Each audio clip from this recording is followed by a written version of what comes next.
E convidamos neste momento para moderar a nossa segunda palestra do dia, o Dr. Luiz Afonso, neurocirurgião.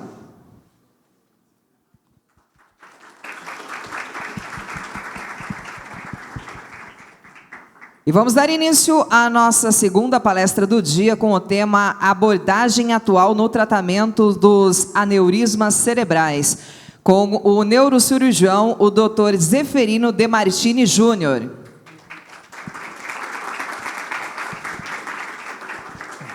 Bom dia a todos, queria agradecer o convite, Luiz Afonso, parabenizar pela organização, impecável, e pedir um pouco de desculpas, que embora o foco do título seja o tratamento, eu vi que tem bastante estudantes aqui, eu tive que inserir vários slides novos, porque o foco, eu acho que hoje no nosso país ainda precisa ser mais no diagnóstico do que propriamente no tratamento, porque a gente ainda perde muitos pacientes por falta de diagnóstico ou por um diagnóstico tardio.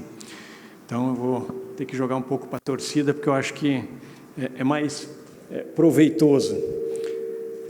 Então eu trabalho em Curitiba, no Hospital Pequeno Príncipe, no Hospital das Clínicas da Universidade Federal, e eu vou falar um pouquinho sobre os aneurismas. Os aneurismas, eles são dilatações na parede dos vasos, então a gente tem aneurismas de diferentes formas, em diferentes locais, e em geral eles são chamados aneurismas cerebrais, mesmo que essa terminologia não seja a mais correta, principalmente para diferenciar os aneurismas de aorta, né? Então é uma causa importante de derrame, de AVC hemorrágico, de hemorragia intracraniana, e eles têm uma alta morbimortalidade. Então, a gente tem uma prevalência que varia bastante de acordo com as populações, porque a gente acaba tendo um componente genético, e, na média, em torno de 1 a 2% da população que vai ter aneurisma. Então, se a gente tivesse 100 pessoas aqui nessa sala, uma, talvez duas, tivessem um aneurisma. Tá? Acho que não chega nessa população ainda. A boa notícia é que ele vai se manifestar principalmente depois dos 40. Então, vocês ainda têm bastante tempo para correr atrás do diagnóstico, né? E metade desses aneurismas vão romper. E quando ele rompe, 10% acabam indo a óbito na hora da ruptura, não chega nem no hospital. Tá? Então, a gente tem uma incidência que varia, tá? Mais ou menos 6 casos de hemorragia por 100 mil habitantes, esse número é quase 5 vezes maior no Japão. Tá?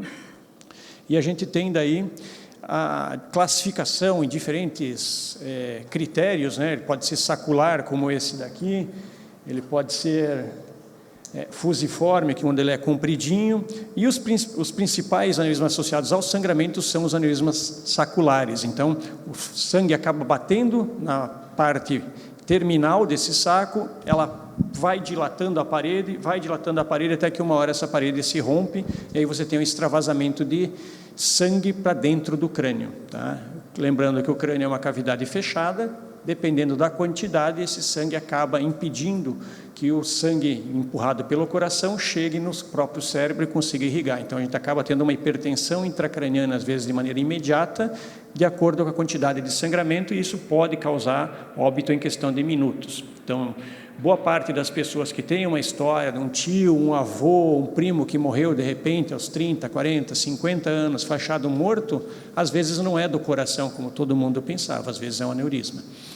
Então, a gente tem aneurismas que eles são sintomáticos, eu vou falar um pouquinho sobre isso, sobre o diagnóstico, e a gente tem principalmente aneurismas que são incidentais, que a gente acha em exames de rotina, quando a gente está fazendo uma pesquisa para algum outro tipo de procedimento, para algum tipo de queixa, ou a gente cada vez mais tem diagnóstico em mulheres que têm enxaqueca, acabam fazendo o diagnóstico de um aneurisma por um exame de imagem, e aí a gente acaba tendo um tratamento, e esse tratamento às vezes não tem nada a ver com a enxaqueca, a pessoa às vezes volta frustrada que a enxaqueca que levou ela à consulta continua lá, né? E os aneurismas principalmente precisam ser divididos em aneurismas incidentais, que é esse aneurisma que está lá quietinho, que é o aneurisma traiçoeiro, porque ele não aparece, ele não dá sintoma, ele não dói, ele não sangra, e o aneurisma que é roto. Esse sim é o objetivo principal da aula, que ele é uma emergência médica, né? Ele pode causar morte, e o sangramento que ele causou pode se repetir. Então, aquela história de que o raio não cai 2 vezes no mesmo lugar, ele acaba caindo sim na questão do aneurisma. Então, a hemorragia subaracnoide, vou ler esse texto aqui da American Heart Association. A hemorragia subaracnoide aneurismática é uma ameaça significativa à saúde pública global, então é um problema de todo mundo, e uma condição gravemente mórbida e frequentemente fatal. Então, isso aqui está bonito, muito palavras escolhidas, né? Mas, na verdade, o que a gente tem é que o aneurisma existe principalmente para matar, né? Ele nasceu para sangrar, e ele sangra e ele pode matar. Então, se tem alguém ainda com sono depois do lanche, só para lembrar a importância. Então, a gente tem o Louro José, né, da Ana Maria Braga, ele foi encontrado morto, foi feita uma autópsia depois, foi visto que ele tinha aneurisma, nem sabia que tinha. A esposa do Lula sabia que tinha aneurisma, ela optou por não tratar. Quando ela teve a hemorragia, o aneurisma foi fechado e ela morreu da consequência num hospital com todos os recursos, e o que prova que mesmo nos Estados Unidos, em qualquer lugar, com toda a tecnologia, com toda a evolução da medicina, depois que esse aneurisma rompe, o tratamento é de uma outra doença. Então a gente tem o aneurisma que causou o derrame e o derrame em si. Então o derrame às vezes não tem quase relação mais com o aneurisma está fechado, está resolvido, e a pessoa vai ter as consequências dessa hemorragia. Tá? E tem pessoas também, o pessoal mais antigo lembra da Sharon Stone, ela também teve um aneurisma que conseguiu detectar e curar. A Emilia Clarke, ela é daquele filme do Game of Thrones, ela teve um aneurisma aos 24, outro aos 26. E a Juliette, era do Big Brother, ela teve uma irmã com 17 anos que faleceu, fizeram investigação nela, ela também tinha um aneurisma que ela nem sabia. Então, tem um componente familiar, principalmente histórias muito exuberantes, histórias mais catastróficas, a gente acaba investigando às vezes a família toda. Tá? O critério antigamente era 2 parentes de primeiro grau, que tinham na mesma família, comprovadamente com aneurisma, eram submetidos a uma angiografia, que é um exame mais invasivo.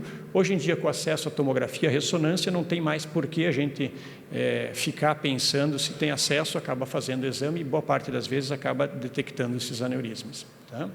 Então, a etiologia, por que o aneurisma aparece? Tá? Então, ele pode ser congênito, tem crianças que nascem com aneurismas, tem relação direta com a aterosclerose, que vai machucar, falando grosseiramente, a parede dos vasos, a pressão arterial elevada também vai aumentar o estresse de parede nesse local, e eventualmente, ao longo de vários anos, isso vai causar a dilatação e a formação dos aneurismas. Embolia e infecção, então a gente está com foco na cardiologia. Quando a gente tem um caso como esse, onde a gente tem um êmbolo, aqui a gente pode ter um problema na válvula, esse problema vai causar vegetações, o coração batendo, essa vegetação pode simplesmente embolizar, e aí você vai para o cérebro um êmbolo com infecção junto com bactérias. Antigamente falava de aneurisma micótico, né?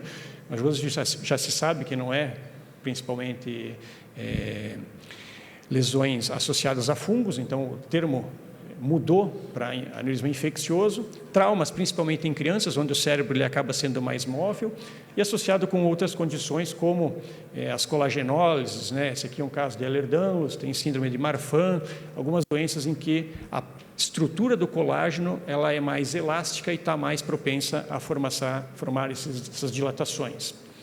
Então, a apresentação, principalmente a ruptura, tá? É um caso de hemorragia, e aí a hemorragia varia dentro do próprio crânio para onde que ela vai. Então, a gente pode ter o que a gente vê ao redor das cisternas de base, então se acumula no espaço subaracnoide, que é um espaço virtual que contém o líquor, né, aquele que a gente tira na espinha, e ele fica circulando quando o aneurisma sangra. Geralmente ele sangra na base do crânio, e esse sangue vai se espalhar ao redor do crânio. Por isso que a gente não tem uma cirurgia para remover o sangue, e por isso que boa parte das vezes acaba tendo complicações associadas a essa hemorragia. A hemorragia intraventricular, então a gente tem as cavidades próprias do cérebro, que são os ventrículos. Quando essas cavidades se enchem de sangue, a gente tem uma produção de líquido contínua, né? Esse líquido é trocado 3 vezes no dia. Se você tem uma rolha que obstrui esse fluxo, você pode ter uma hidrocefalia aguda e, eventualmente, até uma das causas de morte associadas à hemorragia, tá? Em questão de horas, inclusive. Hemorragia intracerebral, então aqui a gente tem... não está funcionando aqui. Aqui essa lesãozinha pequena que vai com o dedo, é porque o aneurisma ele está com a sua parede encostada no cérebro. Quando a parede rompe, ele vai sangrar para dentro do cérebro, para dentro perto do parênquima, né?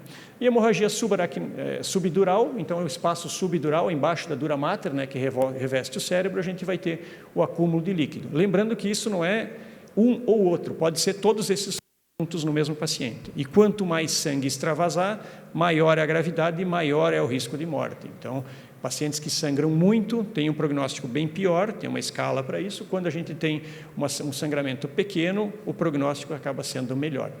Tá? O efeito massa, então a gente tem essa lesão aqui, que é um aneurisma de artéria oftálmica, então está logo atrás do olho, quando vem a arterinha que sai da carótida para vir para o olho, ali a turbulência faz aparecer esse aneurisma.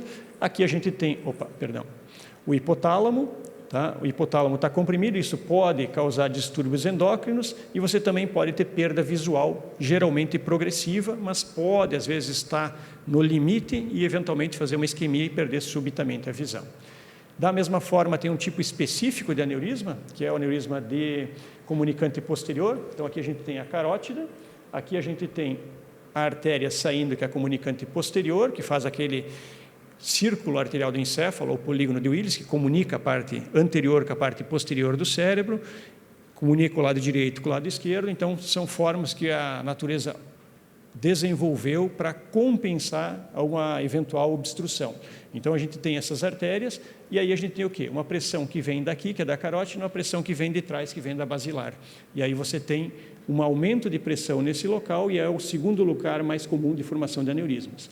E ao lado desse aneurisma, a gente tem o terceiro nervo, que é o nervo oculomotor, onde ele faz a movimentação do olho e também tem atividade na pupila. Então, você vai ter o quê? Quando você tem uma compressão desse nervo, tá? Esse desenho é bem didático para mostrar que o olho ele cai, então faz uma ptose, a pupila dilata, faz uma midríase, e ele fica desviado para baixo e para fora. Então, faz uma... O pessoal diz assim, ele ficou vesgo do dia para a noite, né? Acordou vesgo. Na verdade, esse estrabismo, geralmente um estrabismo divergente, ele é causado pela compressão do nervo, e se esse aneurisma for tratado, em questão de até 6 meses, isso é reversível, né? Potencialmente reversível. Quanto mais tempo a gente espera para tratar, menos chance tem disso voltar atrás. Essa foto eu repeti, justamente porque a memória está associada à repetição. Tá? Então, o que vocês vão ver quando saírem da faculdade, que vocês vão fazer plantão na UPA, no 24 horas, no pronto-socorro? O paciente tem enxaqueca, ela chega assim, eu estava fazendo faxina, eu empurrei um móvel pesado, eu estava na rua empurrando um carro para ajudar um cara que estragou o carro, eu estava tendo relação sexual, eu estava na academia erguendo peso, eu tenho intestino preso, eu tenho que fazer muita força para evacuar, e a dor foi naquele momento, a pessoa consegue identificar. Foi naquela hora. Por quê? A hora que você faz a manobra de valsalva, a tua pressão sobe, e o que já estava muito tênue naquela parede é a elevação de pressão que faz romper. Então, assim, é uma dor forte que começou de repente. Tá? Essa é a palavra do paciente. E isso tem que levantar uma bandeira, levantar a orelha, igual o cachorro que escuta um barulho, porque isso faz toda a diferença. A suspeita diagnóstica, ela é a diferença entre você fazer o diagnóstico ou mandar esse paciente ir para casa. E não foi nenhuma, nem 2, nem 3 vezes que eu vi paciente que chegou na emergência para a neurocirurgia, que já tinha ido 2, 3, 4 vezes na emergência e tinha sido medicado, analgesia, melhora a dor, vai para casa. Então, se a gente não pensar no diagnóstico, a gente não vai fazer o diagnóstico. Se a gente não fizer o diagnóstico, ele vai ressangrar e às vezes vai morrer. E, por incrível que pareça, morrer não é o pior cenário, né? O pior cenário é sequela grave de nível cognitivo, a pessoa que não fala, que não anda, que está paralisada de um lado do corpo, que vai estar com sonda, traqueostomia, vai fazer escara, vai precisar alguém da família para cuidar, vai usar fraldas. Então, tudo isso pode ser evitado numa frase que a gente consegue levantar a suspeita. E tem casos que a gente faz os exames, dá normal, a gente repete depois de um tempo e vai aparecer às vezes depois de 1 mês. Então, assim, esse slide aqui eu acho que é o mais importante da sala, da aula, porque se vocês saírem daqui sabendo que se alguém chegar com essa queixa, eu vou fazer o diagnóstico do aneurisma, eu já estou satisfeito, porque essa frase ela salva vidas, né? Então, A gente tem casos mais exuberantes, onde tem a convulsão, rebaixamento de consciência, vômitos. Isso até facilita o diagnóstico. O problema maior é a pessoa que tem o que chama de cefaleia sentinela, que é uma dorzinha que dá uma semana antes de romper, um mês antes de romper, o aneurisma está lá, ele dá aquela dilatada e depois de um mês ela volta e sangra. Ou, às vezes, é um pequeno sangramento que vai recidivar. Tá? Então, o diagnóstico é por tomografia. A tomografia só vai mostrar a hemorragia. Se a hemorragia for pequena, não vai aparecer. Então, eventualmente, você pode indicar uma punção lombar. Então, a punção lombar vai vir o líquor hemático, né? Você vai ter hemácias no líquido cefalorraquidiano e você vai detectar uma hemorragia, você vai procurar a causa daquela hemorragia. Claro, você pode ter sangramento na hora da punção. Se você tiver sangramento na hora da punção, você deixa escorrer um pouco de líquor, teoricamente é para ele clarear. E se for uma hemorragia subaguda, 10, 15 dias, você pode pedir pesquisa de hemácias crenadas, que o laboratório vai ver se tem umas hemácias murchinhas, que o líquor fica às vezes meio amarelado, mas às vezes não fica. E aí no exame de laboratório você consegue detectar essas alterações e aí você sim tem indicação de fazer um exame mais aprofundado.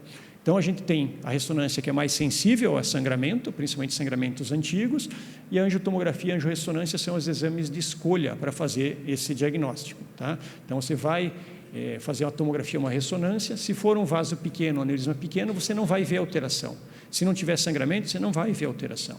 Então, você precisa de um exame vascular específico, um exame dedicado para você poder fazer esse diagnóstico. Tá? Qual que é melhor, tomografia ou ressonância? Luiz? Depende da situação. Depende da situação. Então, assim, todos eles têm vantagens e desvantagens. Os exames eles são complementares. Tem situações que a gente precisa dos dois exames e da tomografia e da angiografia. Tomografia simples, angiotomografia, ressonância simples, angiorressonância e ressonância, angiografia, às vezes angiografia em 3D, porque às vezes o aneurisma ele é tão envolvido que você não consegue entender onde é que ele começa, onde é que ele termina. Então, quanto mais informação a gente tem, mais chance a gente tem de ter um diagnóstico preciso e um tratamento mais eficaz. Então, a indicação da tomografia para quadro agudo, trauma, crianças menores, que é um exame rapidinho, em 15 segundos você corta a cabeça inteira, não precisa de anestesia, dá uma melhor imagem do osso e do sangue na fase aguda, mas ele peca no sangramento subagudo, então 2, 3 dias depois da hemorragia pequena, a tomografia é absolutamente normal, você não vê mais sangue. A ressonância ainda pega, né? Vocês vão ver uma imagem aqui que mostra o depósito de hemosiderina que fica. Esse depósito não aparece na tomografia. É um exame que tem radiação, o contraste é iodado, então tem mais chance de alergia e também tem mais chance de lesão renal. E a ressonância ela é muito boa para ver isquemia aguda, tá? A tomografia ela só vai mostrar a área de necrose, então você vai ter estou passando para trás aqui, desculpe. Então você vai ter uma imagem tardia de lesão cerebral e você não vai ter a imagem inicial. A imagem inicial a ressonância consegue mostrar. Para lesões crônicas também você pode ter tempo daí de liberar o exame, é um exame mais demorado de se fazer, não é todo mundo que faz, tem o pessoal que tem claustrofobia, então é um exame que não é para todo mundo. E crianças pequenas também não conseguem fazer sem anestesia. Lembrando que, foi falado ontem, né, você precisa de um equipamento especial, então a anestesia é um fator que restringe muito a sala de ressonância. Você tem que ter, desde o oxímetro, é um material não ferromagnético, isso é 10 vezes o preço de um material normal. Tá? É uma vantagem não ter radiação, é menos alergênico, mas também pode fazer lesão renal, né? E também, muitas vezes, precisa de anestesia. Tá? A angiografia é o melhor exame, mas é um exame mais invasivo, é um exame que tem 0,1% de chance de complicações, então você pode ter hematoma, porque é uma punção arterial, você pode cutucar o catéter numa placa que já tinha. É difícil você fazer a lesão agudamente com o catéter. Hoje os catéteres eles são bem delicados e você consegue eventualmente passar por estenoses, passar pelas placas sem machucar, mas às vezes a gente tem placa instável, essa placa instável ela pode estar prestes a romper espontaneamente, e você vai lá e dá a pá de cal e você vai ter uma complicação que vai ser associada ao teu procedimento.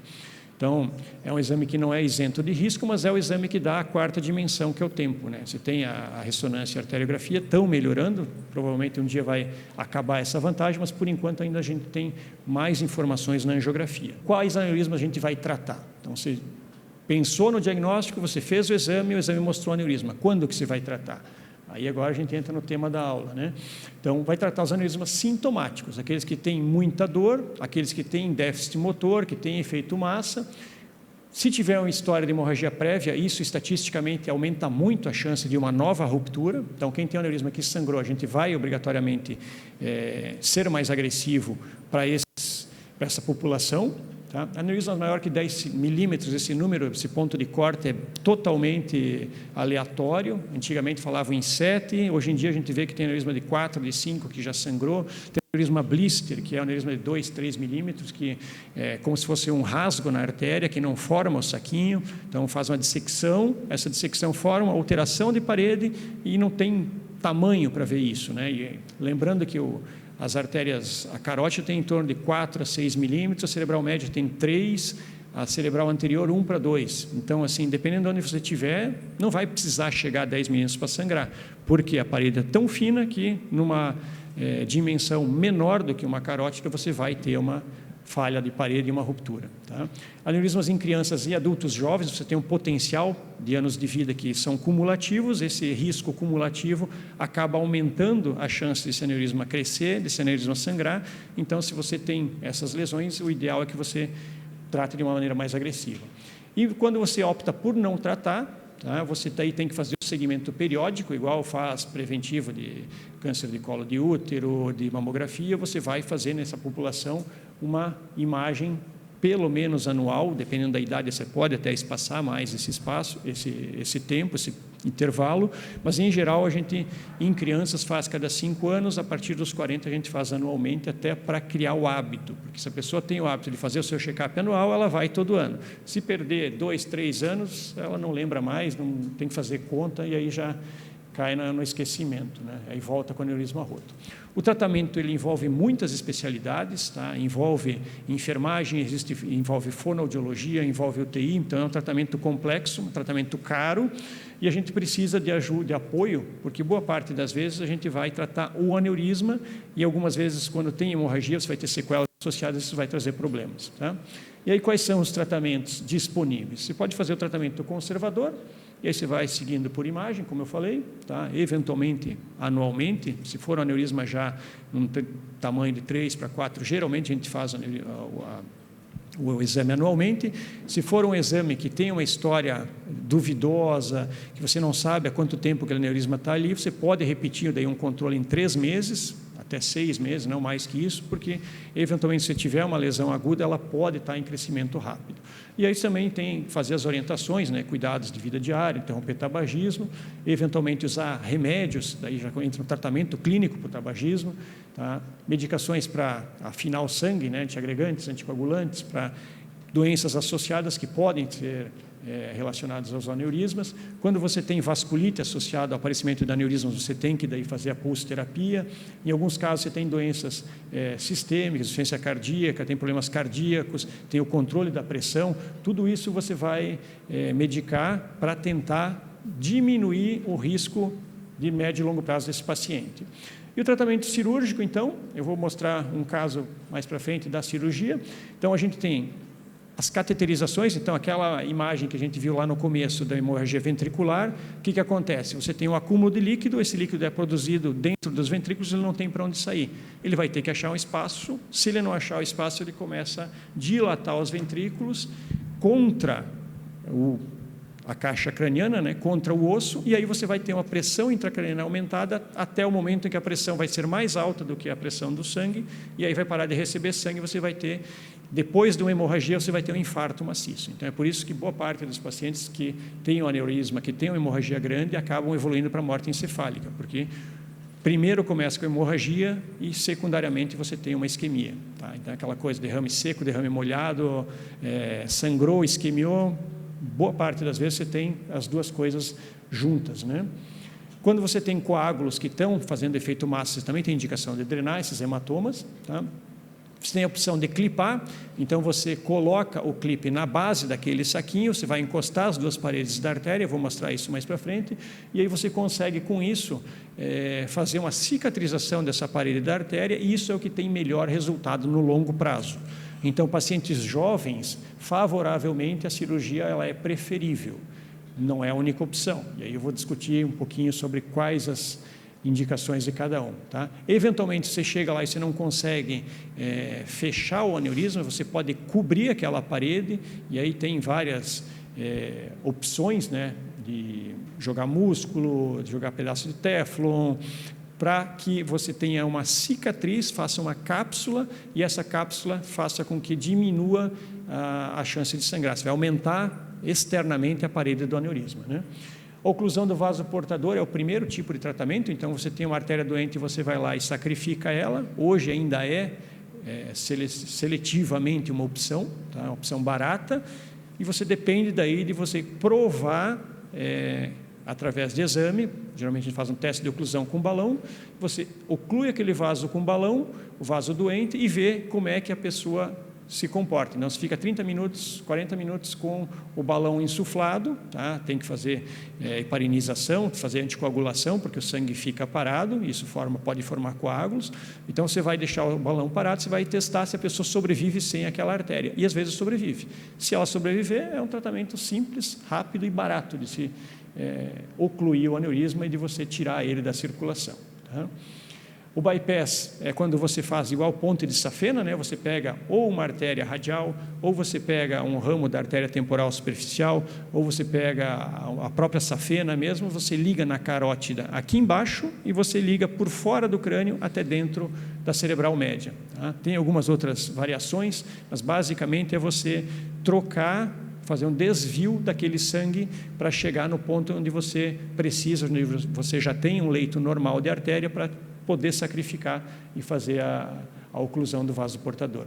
E eventualmente você pode ressecar principalmente lesões que são associadas a aneurismas gigantes. Eles são um outro tipo de aneurisma, onde você tem um crescimento progressivo, ele se comporta igual a um tumor, ele começa a fazer trombose, ele começa a fazer neoangiogênese, então aparecem novos vasos, esses vasos sangram, formam mais coágulos, então ele se comporta como um tumor. E o tratamento disso é totalmente diferente, tá? O tratamento endovascular, então, a oclusão do vaso portador também pode ser feito com molas, eu vou mostrar mais para frente, tá?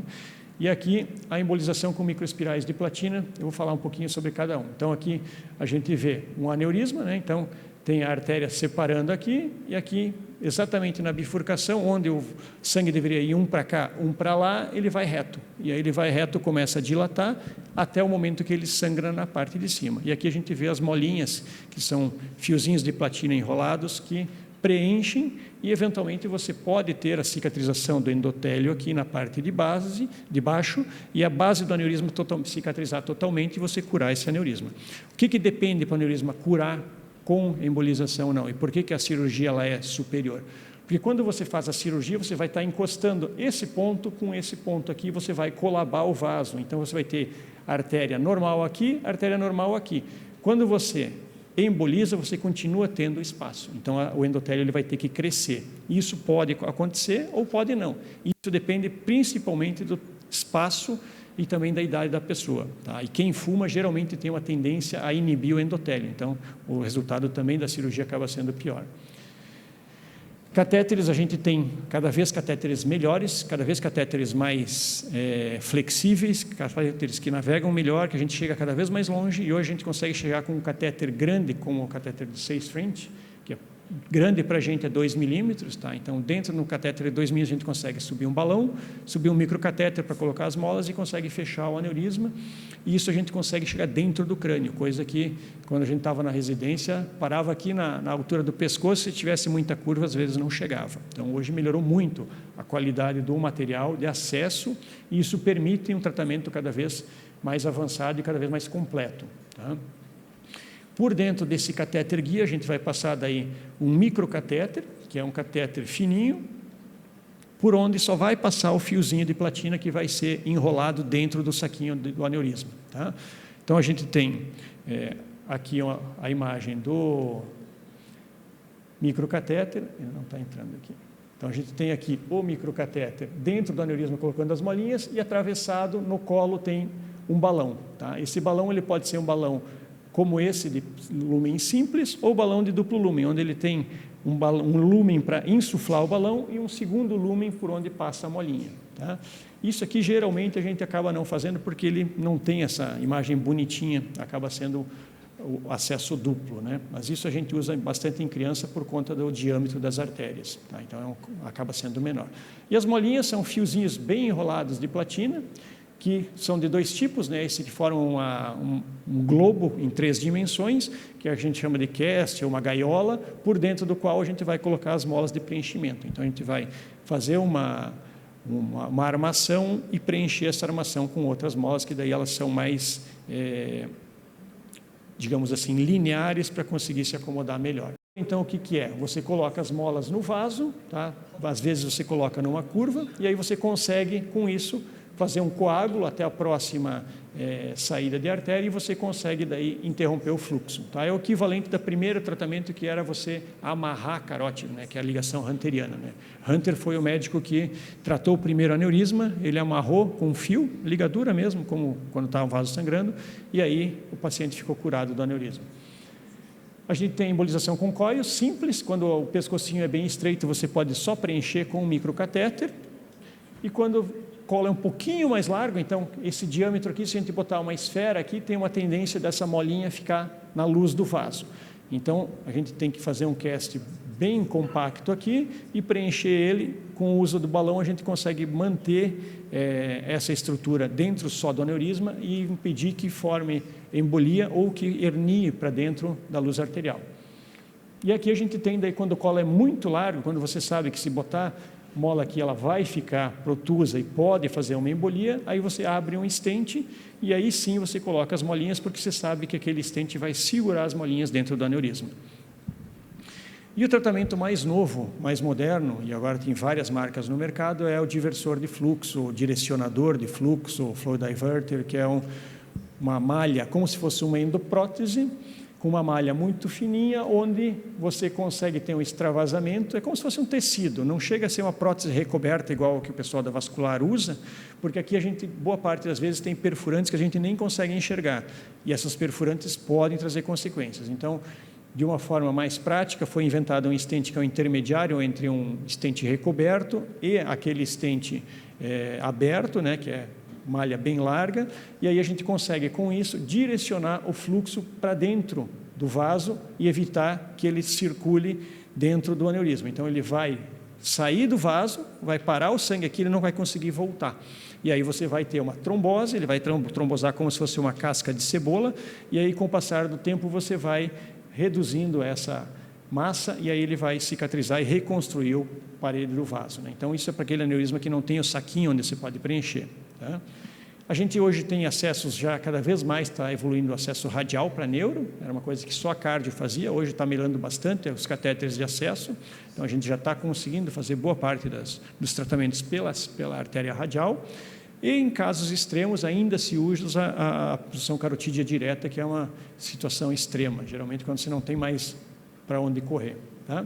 E as complicações, então você pode ter sangue durante o teu procedimento, você pode ter sangue antes do teu tratamento, e você pode ter, então, a formação de hematomas que comprimem o cérebro, precisam tratar, hidrocefalia aguda, que é aquela obstrutiva, a hidrocefalia crônica, então aquele sangue que está circulando, ele vai como se fosse entupir os ralos onde aquele líquido é absorvido, esse líquido vai se acumular, então você vai ter uma hidrocefalia crônica que você vai ter que colocar uma derivação definitiva. Então, por baixo da pele, você vai tirar esse excesso de líquido e vai jogar aquele excesso de líquido normalmente para a barriga. A isquemia cerebral tardia, que antigamente era chamada de vasoespasmo, é uma complicação inflamatória da presença do sangue. Então, o sangue está em contato com o vaso, ele começa a inflamar, 4, 7, 14 dias depois ele vai fazer o espessamento desse vaso e ele pode fazer uma oclusão. Então, o derrame que era hemorrágico se transforma num derrame isquêmico. Tá? Eu não vou falar muito, porque isso aqui já ainda é uma coisa bastante controversa, bastante difícil de detectar e de tratar. Tá? Então, é uma aula quase que à parte, né? Ainda é uma coisa que está se estudando bastante, vários colegas ainda estão testando remédios. O infarto cerebral pode ser do vasoespasmo, pode ser de uma oclusão, tá? E a lesão de nervos cranianos também pode ser irreversível. Essa aqui é uma criança que estava séptica, tá? Então, ela estava no colo do pai, ela vomitou, teve um aneurisma que sangrou, e aí quando ela terminou de mamar, ela vomitou no colo do pai e foi tudo para o pulmão, ela acabou falecendo. E aí ela fez uma sepse, isso aqui é mais da sepse, mas claro que foi agravada pela punção. Tá? Então, você pode ter a questão associada de complicação da radiação, tá? Isso aqui é uma alopécia hialina, que geralmente recupera, tá? Isso aqui não fica em definitivo, mas leva um tempinho e boa parte das vezes gera bullying na escola, se for uma criança, dá tempo para ganhar um apelido. E aí vem a pergunta, né? Qual que é o melhor tratamento, né? Então, a gente hoje tem bastante acesso à tecnologia, bastante acesso à informação. Todos vocês conseguem com o celular entrar nos artigos mais modernos, pelo menos chegar no resumo, ver o que cada artigo diz, não detalhadamente, mas principalmente a essência da informação hoje está muito facilmente acessível. Então, hoje você tem que discutir com o paciente, discutir com o familiar. Se for criança, os pais às vezes optam por uma coisa menos invasiva, de maneira totalmente irracional, de maneira totalmente emocional, e você tem que decidir em conjunto. Tá? Então, com as novas tecnologias, hoje você tem a possibilidade de fazer o mesmo tratamento, de oferecer a cura, sem necessariamente ter que cortar o cabelo, sem necessariamente ter que cortar o osso, sem ter que fazer uma recuperação mais lenta, com menos dor, com um acesso menor. Mas não é para tudo, né? Então, cada caso tem que ser estudado. Então, se você... a gente tem uma certa rivalidade entre a neurocirurgia e a neuroradiologia, porque a neuroradiologia era feita por radiologistas, hoje já isso está em mudança, mas tem uma regra do instrumento que, assim, se você largar uma criança com um martelo dentro da cozinha, ela vai martelar todos os azulejos, né? Você vai descobrir que faz um barulhinho e que quebra, ela vai martelar tudo. Então, cada azulejo vai virar um prego. Por quê? Porque você só tem um instrumento. Então, o martelo serve para quê? Para bater, ele vai bater em tudo. Então, você vai adaptar o teu ambiente ao teu instrumento, à tua ferramenta. Então, se você tem um martelo, você vai usar ele num prego, você vai usar ele num parafuso. Eventualmente, você vai ter esse resultado. Então, você vai ter um atrito muito grande e você vai forçar a tua técnica e você vai ter um mau resultado. Então, essa madeira vai rachar, a mesma coisa acontece com o aneurisma. Então, o que é o melhor tratamento? Como o Luiz Afonso disse, depende de onde está o aneurisma, depende do estado do paciente, depende do que você sabe fazer, depende do recurso que você tem. Então, é muito variável essa resposta do que é melhor. Tá? Então, aqui a gente tem alguns artigos que mostram, tá, para circulação posterior. Então, a parte de trás da cabeça a gente tem o quê? Tratamento endovascular, onde você tem... Ele desconfigurou aqui, mas ele tinha 1% de mortalidade no tratamento endovascular para aneurisma topo de basilar.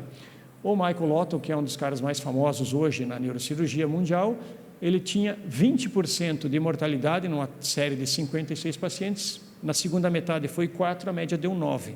Então, assim, é uma cirurgia extremamente difícil, isso em 2002, que já tinha todos os recursos nos Estados Unidos que a gente dispõe aqui hoje, e ele tinha essa mortalidade. Então, quem sabe fazer, eu acho que pode continuar fazendo, mas quem tem uma mortalidade, quer aprender numa mortalidade de 9%, é uma coisa que beira a infração ética hoje já, né?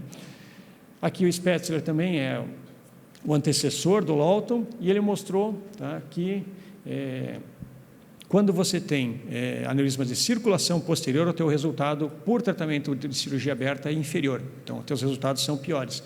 E eu tive a honra de acompanhar ele. Abriu uma cirurgia nos Estados Unidos, eu estava na sala, ele abriu o aneurisma, ele viu que tinha as lentículas estriadas, taloperfurantes, grudado no aneurisma, ele mexeu para um lado, mexeu para o outro, perguntou assim, mas quem mandou operar esse paciente? Ah, foi endovascular. Não, isso aqui tem que embolizar. E ele fechou com mais de 5 mil aneurismas clipados, ele fechou e disse assim, não, o melhor para esse paciente é embolizar. E ele tinha toda a capacidade de tentar fazer alguma cirurgia, e às vezes é o único recurso. Você está no meio da Amazônia, não tem para onde encaminhar, e o aneurisma está ali, e você tem capacidade de tentar, às vezes é a tentativa que é suficiente, né, que é o que salva a vida. Então, quando a gente vai indicar a cirurgia? Principalmente aneurismas de circulação anterior, onde a gente tem um acesso mais fácil. O aneurisma cerebral médio é preferivelmente cirúrgico, o aneurisma comunicante posterior é preferivelmente cirúrgico. Os aneurismas incidentais, que não são rotos, também eles são favoráveis para a clipagem, porque o cérebro está mais relaxado. Quando você tem uma hemorragia, o cérebro ele fica inchado, às vezes você não tem espaço, você pode ter toda a habilidade do mundo, se você não tiver espaço para chegar no aneurisma, você não vai conseguir clipar, né?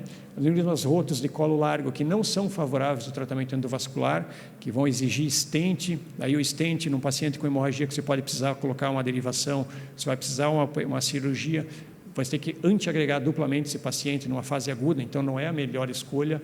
Então, quando é possível, a cirurgia ela é preferível. A artéria comunicante anterior, que você tem hemorragia ventricular, você pode, no mesmo acesso, abrir o sistema ventricular e você faz a derivação interna, que algumas vezes consegue evitar uma derivação definitiva.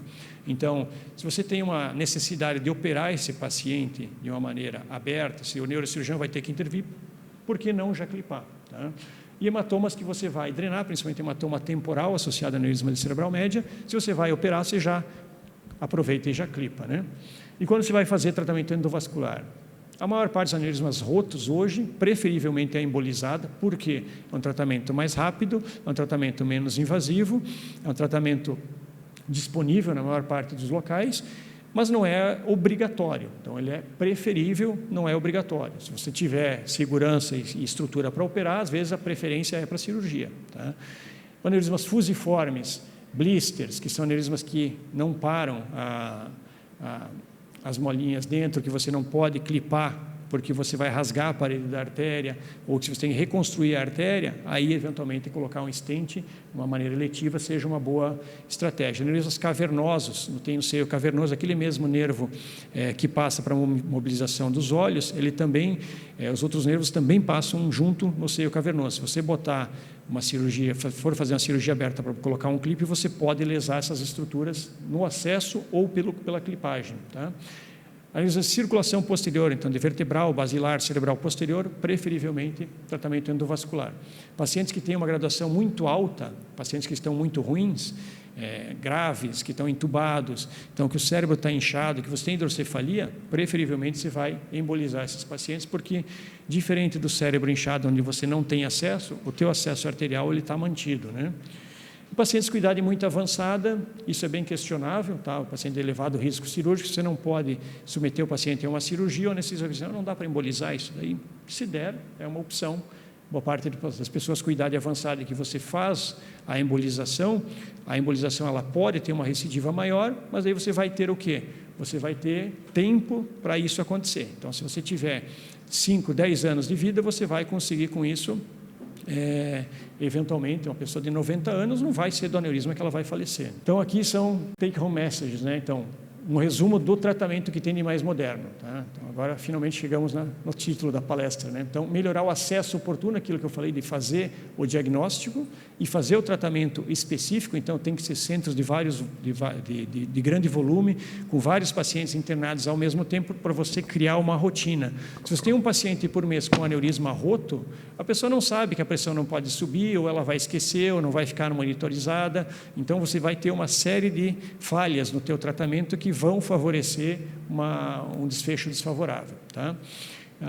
O tratamento deve ser feito por médicos experientes no tratamento. A enfermagem ela é fundamental, tá? Principalmente pacientes que estão na UTI, que podem deteriorar de maneira rápida. E as equipes multidisciplinares que dão o suporte, que fazem a reabilitação, também eles são fundamentais para a gente ter uma recuperação de longo prazo.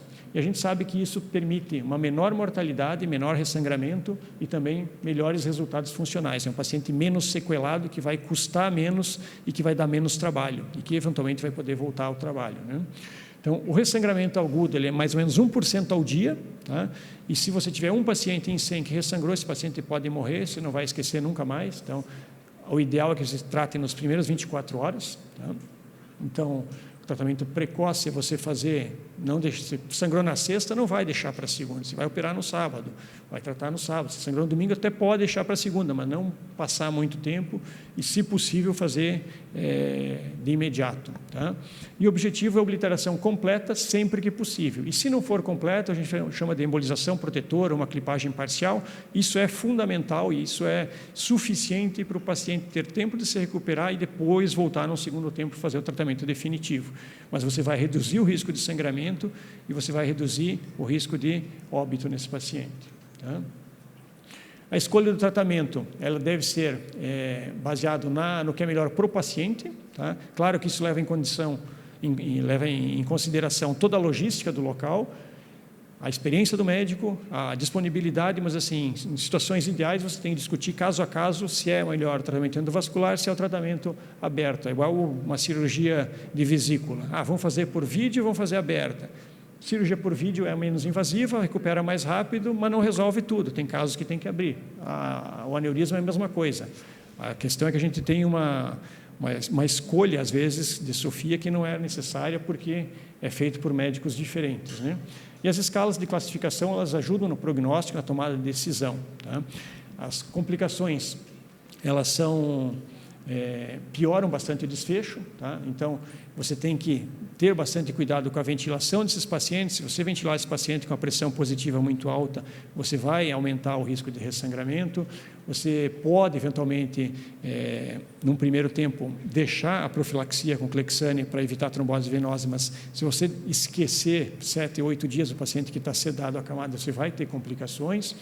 O monitoramento hemodinâmico tem que ser contínuo, essa pessoa não pode ter a pressão elevada, ele não pode tossir eventualmente, ele não pode fazer força para evacuar, então você vai dar um laxante e você vai monitorar a pressão dele continuamente, às vezes com pressão invasiva, para você ter o menor risco de ressangramento possível. O tratamento com hipertensão, antigamente tinha os 3 Hs, né, que era hipertensão, hemodiluição e... Era hipertensão, hemodiluição e hipervolemia. E aí depois tem um 4º H que era o hiperdinamismo. Hoje o que se sabe é que a euvolemia é o ideal, principalmente para os pacientes idosos, onde você fazer uma hipervolemia, paciente cardíaco, ele pode ter uma complicação evitável. Então você só vai usar a hipertensão depois que você tiver um diagnóstico sintomático de vasoespasmo, né, de doença isquêmica tardia. Tá? A terapia antifibrinolítica também não ajuda no desfecho, tá? Então não é obrigatório usar, tem muitos lugares que a gente sabe que usam. O tratamento com anticonvulsivantes é bem discutível, isso é tema de discussão em congresso, mas a gente sabe que se a pessoa convulsionar, a pressão pode subir, pode ressangrar, ou você pode atrapalhar a tua respiração e fazer uma isquemia no cérebro que já está no seu limite. Então, recomendação de usar por 7 dias nos pacientes mais graves, tá? Principalmente aneurisma cerebral média, paciente com hemorragia no parênquima, onde o córtex é a área que mais dá descargas epiléticas, hemorragias muito grandes, paciente com hidrocefalia e já com infartos estabelecidos. Tá? A isquemia cerebral tardia, ela é uma complicação significativa, tá? Ela piora desfechos, ela começa no 4º dia, o pico é no 6º ou 8º, geralmente no 7º dia você vai ter o quê? Um fechamento dessas artérias e você vai ter uma piora clínica. E você tem aí uma janela igual do AVC de 3 horas para você reverter essa perda de fluxo. Então, o que a gente tem que ter? Tem que ter um monitor contínuo, tem que ter uma enfermagem treinada. Olha, ele estava assim, agora está sonolento, agora ele começou a fazer déficit de um lado. Aí você vai fazer o quê? Você vai fazer um exame de imagem, eventualmente uma arteriografia, você vai poder fazer medicações vasodilatadoras ou até dilatar mecanicamente com balão para reverter essa inflamação e evitar um infarto. Tá? Mas isso depende de 7, 14 dias de UTI. A pessoa, às vezes, bem 14 dias na UTI é uma desgraça para você conseguir manter a pessoa lá dentro. No primeiro dia ela está bem, no segundo dia ela está bem, ela já quer ir embora, quer ir para casa e não é assim simples, né? Então, assim, a gente tem o início de imodipina, é a única coisa que previne esse vasoespasmo, tá? A hipertensão arterial relativa, ela é recomendada de acordo com os sintomas, não necessariamente em todos os casos. E o monitoramento pós-operatório por imagem, então você vai planejar o tratamento para remanescentes que eventualmente ocorrerem, a recanalização dos aneurismas e evitar avaliar os outros aneurismas conhecidos para que você possa tratar esses aneurismas. E você também pode, principalmente em jovens ou pacientes que tenham uma tendência familiar, detectar aneurismas que não existem ainda, que vão aparecer. Tá?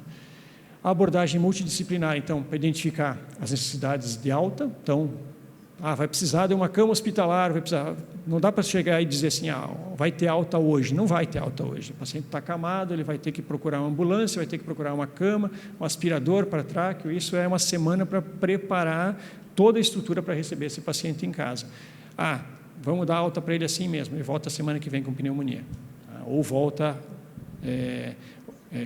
com uma escara. Então, assim, tem que ter todo um preparo, porque são pacientes que demandam muita atenção e muita intervenção. Tá?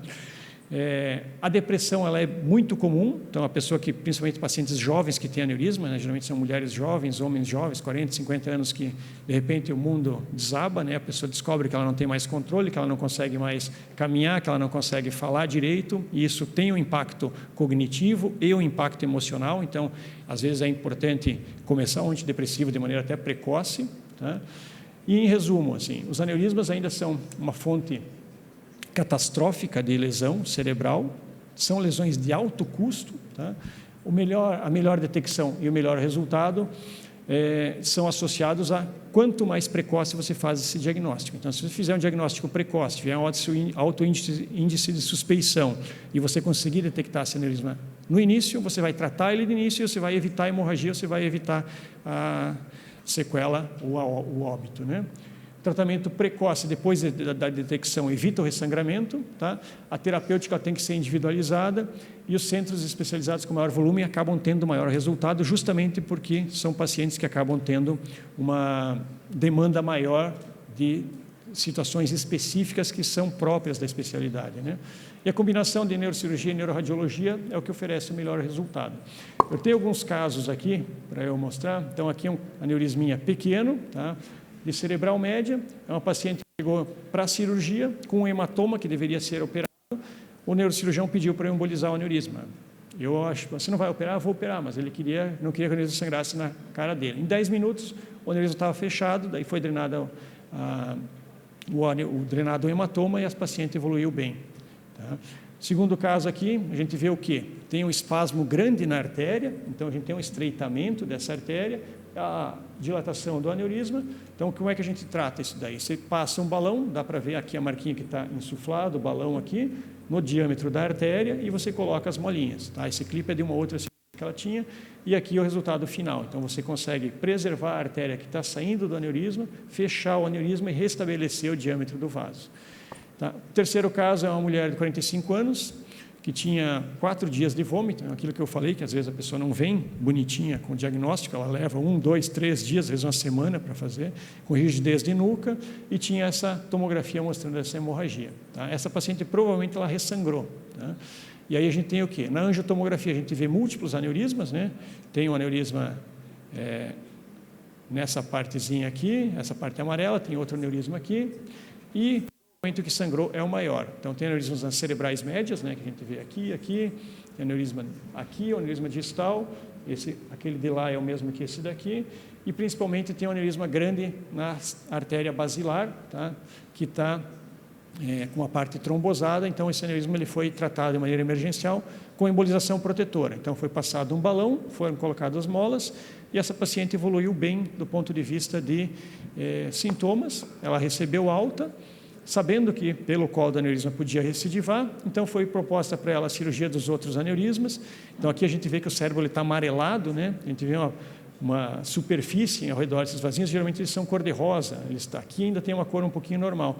E a gente vê o quê? Que tem vários aneurismas que estão se formando. Esses aneurismas eles têm uma chance maior de sangrarem no longo prazo, e a ideia de colocar um aneurisma de colo largo que vai precisar um stent, é que você trate esses aneurismas para você poder usar aspirina e clopidogrel. Isso aqui é uma angiografia transoperatória com indocianina, tá? Um contraste por infravermelho. Aí foi passado para o outro aneurisma, que era aquele aneurisma distal, tá? Que parecia um T. Então aqui a gente tem que preservar, é um clipe que a gente chama de fenestrado, a artéria ela cabe dentro da fenestra do clipe, para daí fechar o aneurisma atrás dele. Tá? E percebam como está cheio de muciderina, essa parte amarela aqui. E aqui a gente vê o controle angiográfico imediato, e aqui o controle tardio, sem já os aneurismas. Então aqui a imagem com subtração, os aneurismas eles estão fechados. Tá? E aqui aquele aneurisminha que parecia um T. Da mesma forma, foi feita a cirurgia do lado esquerdo. Então, aqui a gente tinha 3 aneurismas, a gente tem mais 2. Então, foi feita a cirurgia na cerebral média distal primeiro. Tá? Percebam, aqui é a fissura silviana. Então, aqui é o lado esquerdo, a gente está aqui no lobo frontal, lá o lobo temporal. Aqui é a abertura da fissura, onde a gente consegue, entre os 2 lobos, você expor o cérebro. Aqui já está mais próximo do normal, a coloração do vaso. E aqui temos essa clipagem, tá? Vocês vão ver a importância. Então, como ele invadia o vaso normal, foi feita uma clipagem em paralelo, e aí depois um clipe perpendicular para tentar restabelecer aquilo que eu falei de colar as 2 paredes do vaso, né? Para diminuir a chance disso recidivar. E aí a gente faz a injeção de indocianina, a gente percebe que tem um lóbulozinho aqui que permanece enchendo, tá? Então, esse daí não estava contido no clipe, foi colocado um terceiro clipe, e aí tem um outro aneurisma aqui, proximal na temporal precoce, em paralelo, foi colocado um novo clipe, e aí o controle com angiografia não ficou tão nítido a ausência do enchimento do aneurisma, mas no controle por angiografia, na sequência, a gente consegue confirmar que ficou bem clipado.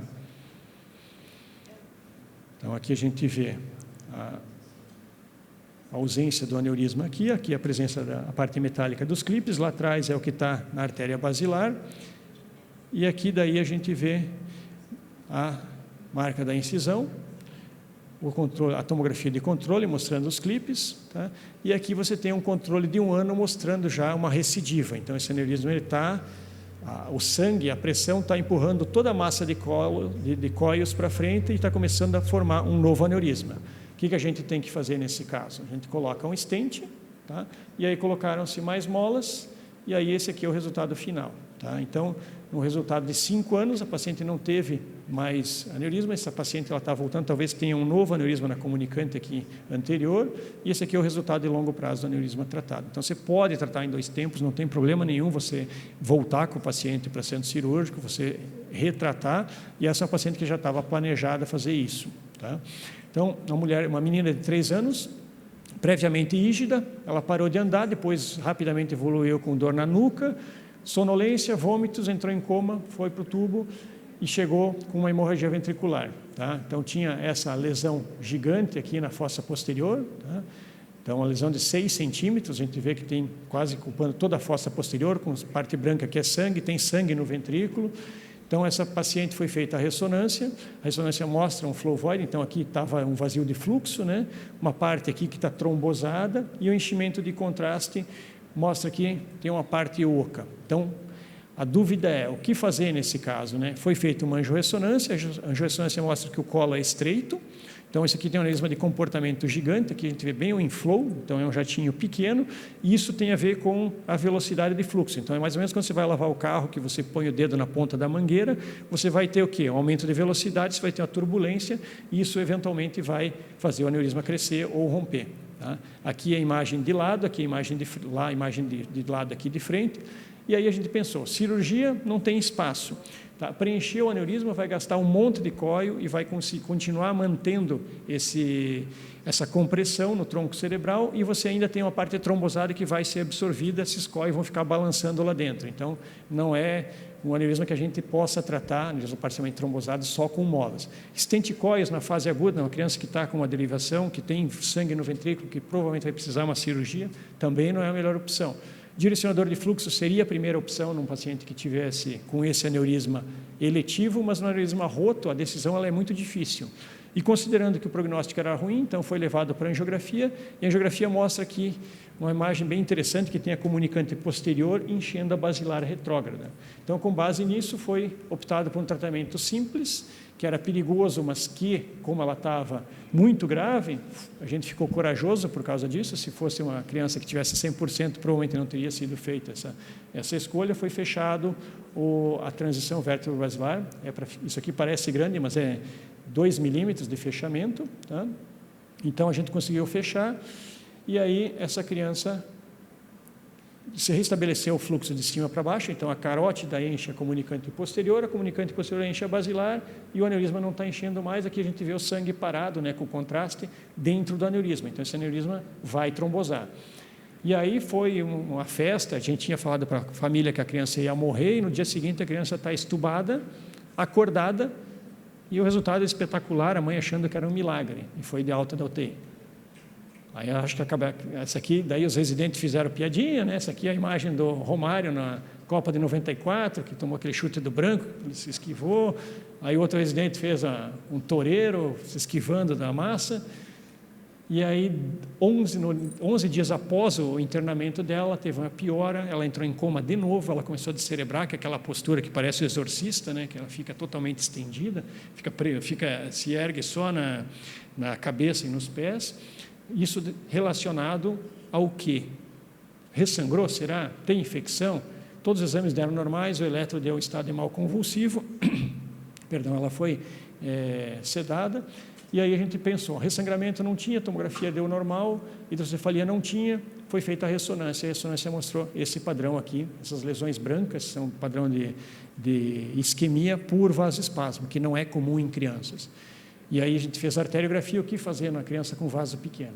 Vamos balonar uma artéria doente, uma criança que tem uma artéria de 2 milímetros, isso foi um dos casos mais jovens da literatura, então a gente conseguiu balonar, restabelecer o diâmetro da artéria, do outro lado também, foi feita a mesma coisa, aqui é o pré e o pós, então a gente vê que melhorou, e ela estubou 4 dias após, ainda sem falar, ainda sem mexer, teve infecção, teve que botar uma válvula, fez uma ventriculite, fez todas as complicações possíveis e teve alta depois de 37 dias do internamento, ainda com sequela. Então, esse daqui acaba sendo uma história que se repete nos aneurismas que rompem, principalmente aneurismas graves desse tamanho. Em 3 meses ela fez uma nova tomografia, já estava começando a absorver, então começa a sobrar espaço, né? O cérebro estava tão comprimido que começa a sobrar espaço adjacente, e aqui aos 4 anos, então a gente vê que tem bastante espaço ainda, o aneurisma que sobrou, ele já murchou, com a bexiga vazia, e essa criança hoje ela está entrando na escola, e estamos vendo como é que vai ser a sequela cognitiva dela, tá? E isso é considerado um excelente resultado para esse tipo de aneurisma, que geralmente quem olha, se mostrar para 100 neurocirurgiões, 100 vão olhar que aquela criança vai morrer, porque a lesão é praticamente incompatível com a vida. Então a gente publicou primeiro como imagem e depois a gente publicou a série mais precoce de crianças com angioplastia com balão, porque não é uma coisa comum e é uma coisa de alto risco, né? Você insuflar um balão mecanicamente contra a parede dos vasos. E o último caso seria só um menino de 11 anos, mais um caso mais bonito do que interessante, que tem um aneurisma que eles chamam de donut, né? Não sei por que ficou, não fui eu que dei esse nome, mas a gente fez uma embolização protetora, ela colocou uma derivação externa, evoluiu também com hipertensão intracraniana, 2 dias, 3 dias maneseando na UTI, no 4º dia a gente optou por descomprimir, achando que tivesse infartado tudo, fez a ressonância que estava tudo bem. Essa criança depois voltou para fazer a cranioplastia, então colocou o osso de volta, a gente tira o osso para dar espaço para o cérebro inchar e guarda esse osso na barriga, depois de um tempo volta para colocar o osso, e aí o aneurisma recidivou, como era esperado, a gente precisou colocar um balão, e esse balão daí foi insuflado um stent, e aí a gente conseguiu restabelecer o fluxo e fechar com mais molas. Tá bom? Era isso que eu tinha para dizer.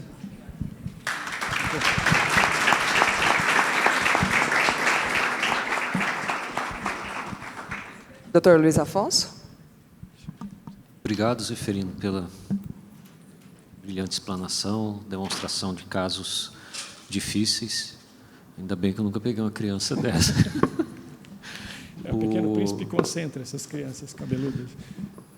Mas levando em consideração, né, nós temos vários estudantes em formação, o que o Dr. Zeferino comentou em pronto-socorro, pessoa que chega com cefaleia, sempre perguntar, insistir, como que é a característica dessa dor, se foi súbita, de forte intensidade.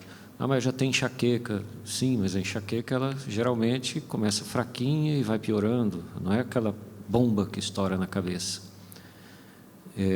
Infelizmente, a gente já viu vários casos, né, o paciente ele desenvolve rigidez de nuca, né, dentro de 12 a 24 horas, e muitas vezes volta no pronto-socorro tratando meningite, e não é meningite, é a irritação meníngea, né, que a hemorragia provoca. Então, tem que estar bem atento nisso, né? As novas gerações aí que vão estar daqui 10, 20 anos à frente da medicina. Eu queria perguntar uma situação, Zeferino, sobre se você tem feito no quadro agudo de hemorragia, algum caso que você possa ter feito stent mais micromolas na fase aguda. Principalmente blister, onde você não tem muita opção.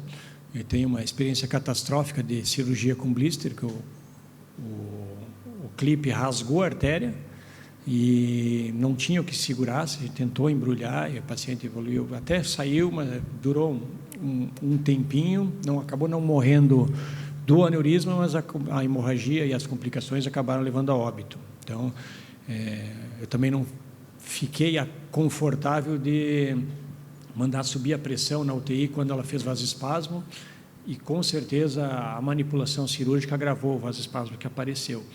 Então, tem vários casos, tá? Daí sacular.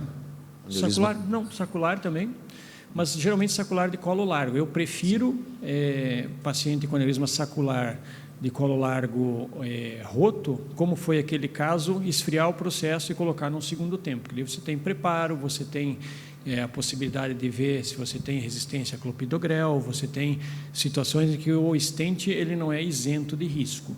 Mas é uma coisa que cada vez mais, e o pessoal hoje já tem até escalonado para diversor de fluxo na fase aguda com molas, que é uma situação em que a chance de a trombogenicidade do stent é maior. E o pessoal tem feito e com bom resultado. O que eu não fico confortável é botar só direcionador de fluxo na fase aguda sem fechar o saco. Mesmo que seja um blister fusiforme, botar umas molinhas onde você acha que sangrou para tentar proteger mecanicamente o fluxo, né? Porque você vai ter uma questão da pressão para o ressangramento, mas você tem uma questão inflamatória, que aquele coágulo que está ali ele vai ser absorvido. A hora que aquele coágulo for absorvido, então o pico de ressangramento é 4º e 9º dia, que provavelmente tem a ver com essa absorção. Então você tira, destampona. E aí, se você tiver com aspirina e clopidogrel, essa hemorragia pode ser catastrófica, né? Mais alguma pergunta? Alguém quer fazer alguma pergunta? Quer? É um assunto chato, né? Muito específico, o pessoal não... Dia, brilhante palestra. Eu sou doutora Fernanda, cardiologista ali de Alta Floresta. Tenho algumas perguntas sobre o caso 2, que o senhor mostrou, uma paciente, acho que feminina, com vários aneurismas, né? Uhum. Eu fiquei pensando, naquele caso que ela tinha vários aneurismas cerebrais, seria uma doença, provavelmente, das artérias do corpo todo, né? Sim. É uma arterite, a gente investiga daí no restante do corpo também? Quase todos os pacientes que eu mandei para reumato voltam normais. Então, você tem um aneurisma que é associado à vasculite, que geralmente a vasculite é uma doença difusa do cérebro. Tem vasculite primária e secundária, né? Mas as vasculites primárias do sistema nervoso, elas geralmente dão um aneurisma. Isso aí provavelmente é uma propensão a formarem-se aneurismas, né? Uma doença de aneurisma múltiplo. Não tem uma explicação. O que a gente costuma fazer nesses casos é um estudo de ressonância com vessel wall, que é um estudo específico da parede do vaso para ver se tem inflamação, e a maior parte desses aneurismas vem normal. Não é atividade inflamatória, é mecânico. Então, é uma fragilidade que, teoricamente, onde você tem uma bifurcação, você tem um momento em que você tem como se fosse uma junta, como se fosse uma dobradiça da porta, e naquele ponto ali fica vulnerável à formação de aneurismas. E aí é uma dinâmica de fluxo. Então, se você controlar bem a pressão, a pessoa pode passar a vida inteira com aquela tendência e não ter nenhuma lesão. Eu tenho um caso bem esquisito, que era uma menina, 20 e poucos anos, que teve um AVC isquêmico, e ela teve daí uma oclusão de carótida direita e tinha uma estenose grave na esquerda. Aí a gente colocou um stent na esquerda, eu fiz um bypass do lado direito, aí ela ficou bem, depois ela desenvolveu um aneurisma na cerebral posterior, contralateral, e depois um aneurisma cerebral anterior esquerdo. Até aí parecia ser só uma vasculite, a gente fez acompanhou para reumato, viu tudo normal, A irmã dela era um bandista, estava recebendo a pombagira, disse que deu uma dor no ombro e uma turvação visual. Ela dissecou uma vertebral única e aí infartou o lobo occipital. Então, a gente fez um estudo genético, era uma heterozigose do gene da fibrilina, que é uma coisa relacionada à elastina que tem na parede do vaso. Então, tem muita coisa, assim, eu procurei, não tem um caso publicado sobre isso. Então, assim, tem muita coisa da estrutura das artérias que a gente não sabe ainda. Então, esse caso, ele é heterozigoto. Se ela fosse homozigoto, provavelmente ela teria Marfan, mas ela não tinha hiperelasticidade, não tinha nenhum critério para Marfan e tem alguma fragilidade na parede das artérias. Então, agora, com esse avanço na genética, eu acho que vai ter muito mais coisa que a gente vai começar a rastrear. E, aproveitando que o senhor falou sobre o Marfan, que eu atendo muito paciente com Marfan, quando eu devo pensar em fazer esse rastreio de aneurisma cerebral? O Marfan ele tem mais aneurisma de aorta até do que cerebral, mas eu acho assim, se você vai fazer torácico, já Luiz Afonso agradece. Para o Luiz Afonso eu já ando mandando umas. E eles fazem também dissecção de carótida e tem uma tendência maior a aneurisma. Então eu acho que escaneia tudo, né? Você vai pedir já pede a aorta já pede vasos cervicais e cerebral. Se tiver tudo normal, e essa tua pergunta é a pergunta de $1 milhão, vale uma vida, né? Então, assim, quando que a gente vai fazer? Porque, assim, o convênio não quer liberar um exame por ano, mas daí quando vai para a UTI, fica 15 dias esperando passar a fase de vasoespasmo, daí sai com físio, fono, fica 2, 3 anos. Então, um stent desses custa 15 mil. Tem o pessoal de Joinville, que tem a unidade de AVC, eles falam assim, 15 mil equivale a 5 anos de fralda geriátrica. Então, assim, fora o resto, né? Fora a traqueostomia, fora escara, fora a cirurgia. Então, assim, é uma doença cara e o tratamento é caro. A indústria sabe disso, eles também enfiam a faca sabendo que tem que pagar. E o Brasil fica rendido porque o preço é em dólar, né? Então, assim, o que é muito caro para a gente aqui não é tão caro lá fora. E aí a gente tem que seguir o que diz a melhor medicina, que é usar o que tem de mais caro, e aqui para a gente chega num preço que, por exemplo, stent a gente não tem no SUS. A gente só tem no SUS hoje balão e mola. Então, a gente tem uma situação que está bem aquém do ideal. Quer dizer, a gente está ainda brigando para fazer o diagnóstico, né? Não tem acesso à tomografia. Então, ainda está...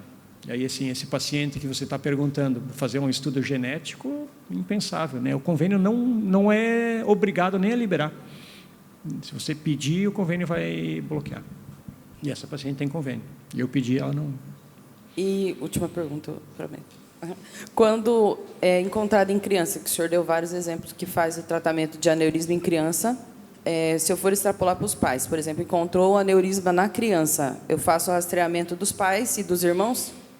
Tem situações em que sim, situações em que não. Por exemplo, se ela tem um problema congênito de válvula, a gente tem muita criança com Down lá no Pequeno Príncipe, daí tem, às vezes, valvulopatia, você faz um eco, às vezes tem que fazer transesofágico, aí você pega uma vegetação. Aí o aneurisma é um aneurisma fininho distal, é um aneurisma típico de embolia séptica. Não precisa investigar a família. O paciente tem uma história, um tio lá que morreu aos 40 anos, aí investiga a família toda. Porque esse tio que morreu lá, que foi achado morto, supostamente foi do coração. Mas ninguém morre aos 40 anos do coração obrigatoriamente, né? Então, tem infarto fulminante? Tem. Provavelmente mais infarto fulminante do que aneurisma roto aos 40 anos. Mas você tem que ter certeza. E hoje você tem acesso a isso, né? Não, tipo, aneurisma mesmo confirmado. A literatura fala em 2 parentes de primeiro grau com aneurisma confirmado.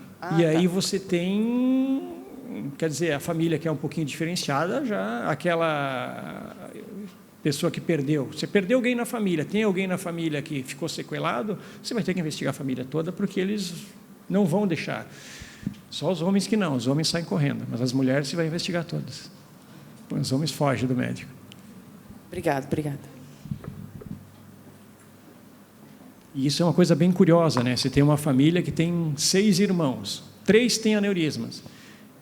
As mulheres vão fazer o exame e querem saber, o homem não vai. Deixa, entrega para Deus. É impressionante a cultura do... Mais alguém? Só levanta a mão, aproveitem. A hora é agora. Aqui?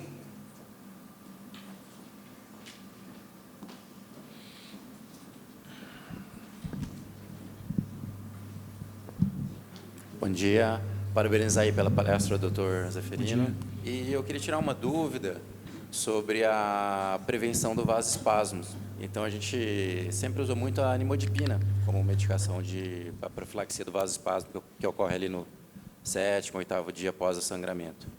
E a nimodipina a gente não está encontrando muito mais nas farmácias para poder fazer essa aplicação intra-hospitalar, para fazer essa prevenção. Tem alguma novidade, alguma outra medicação que pode substituí-la, que está sendo utilizada nos protocolos para prevenção do vasoespasmo?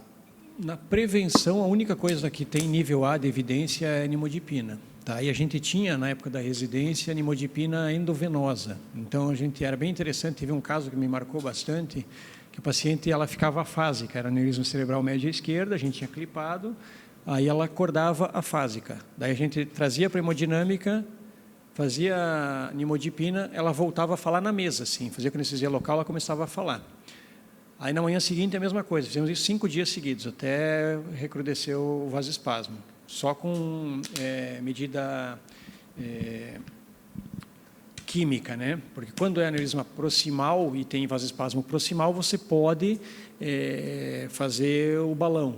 Mas quando é muito distal, quando é microvasculatura, você nem chama de vasoespasmo, você chama só de doença, por isso que até estão mudando o nome, né, para isquemia cerebral tardia, porque você às vezes não vê a estenose propriamente dita, porque é de microvasculatura. E aí você tem uma questão de infarto. A nimodipina, a gente geralmente começa no internamento, em dose alta, geralmente começa 60 de 4 em 4, e agora, não tendo ela, não tem nada de um nível de evidência. Até eu participei, ajudei a publicar a tese da Luana, ela fez estudo com memantina, para ver se conseguia prevenir ou se conseguia melhorar a sequela, porque tem alguns casos para TCE que estão melhorando com memantina. Ela fez a tese lá com o Eberval, lá na USP, não mostrou melhora nenhuma. O que a gente tem usado, que parece, porque assim, o vasoespasmo vem em moda, né? Na época que eu estava na residência, era sulfato de magnésio, depois teve a nimodipina, acabou a nimodipina, daí veio papaverina dá hipertensão intracraniana, daí tira a papaverina, daí põe, só tinha nitroprussiato, daí faz nitroprussiato. Agora está na fase do milrinone, mas terapêutico, não profilático, né? Então, a gente tem feito intraarterial, mas eu não sei te dizer assim se faz muita diferença estatística. Assim, na minha experiência, são poucos casos e eu não tenho follow-up de muito tempo assim, para poder te dizer que faz grande diferença. E é caro também. Então, tem que fazer uma cartinha para a direção, não é todo hospital que tem. É complicado. Resumindo, então, ficamos abandonados da nimodipina. E por incrível que pareça, o critério é financeiro. Diz que é uma droga muito barata. Por isso que eles pararam de fabricar.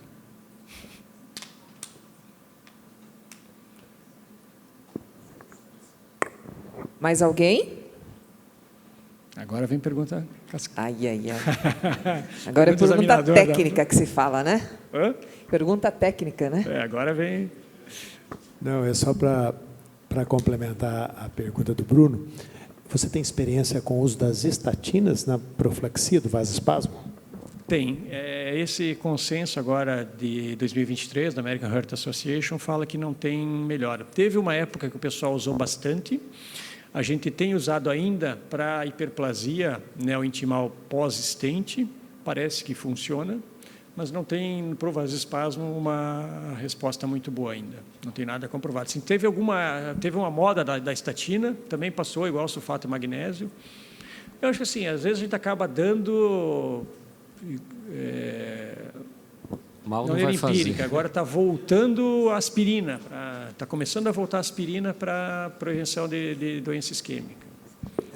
Na época das estatinas, a explicação que eles davam do ponto de vista fisiológico é o efeito anti-inflamatório na parede do vaso. Isso. Né? E eu, como diz, vivi essa época e coloquei muita fé na estatina. E com o fim da produção aí da nimodipina, eu ainda acredito um pouco nisso, né? Comprovação científica, realmente, hoje nós não temos nenhum suporte. Os primeiros trabalhos mostraram que tinha uma aparente superioridade, mas não foi reprodutível. Então, e os trabalhos, eu ainda uso. Os trabalhos que tinham era com a simvastatina. Eu não conheço nenhum trabalho com a rosuvastatina que tem um efeito anti-inflamatório na parede do vaso muito maior, né, Alfredo?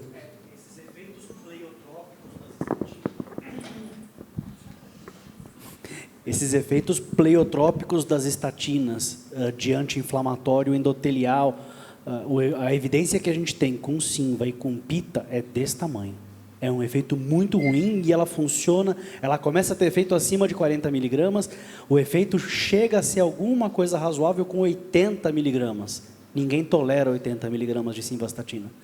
Então, o efeito que a gente tem é 40, 80 de atorva ou 20, 40 de rosuva, que são doses que muitas vezes o paciente não tolera. É muito desconforto. Mas esse efeito anti-inflamatório, a gente tem estudo inclusive com proteômica e com metabolômica mostrando que diminui a atividade do macrófago no endotélio com essas doses. E isso já não acontece com as outras drogas, né? Com o ezetimiba, talvez agora com esse ácido natressânico que estão inventando, talvez aconteça. Mas não sei, não acredito muito não.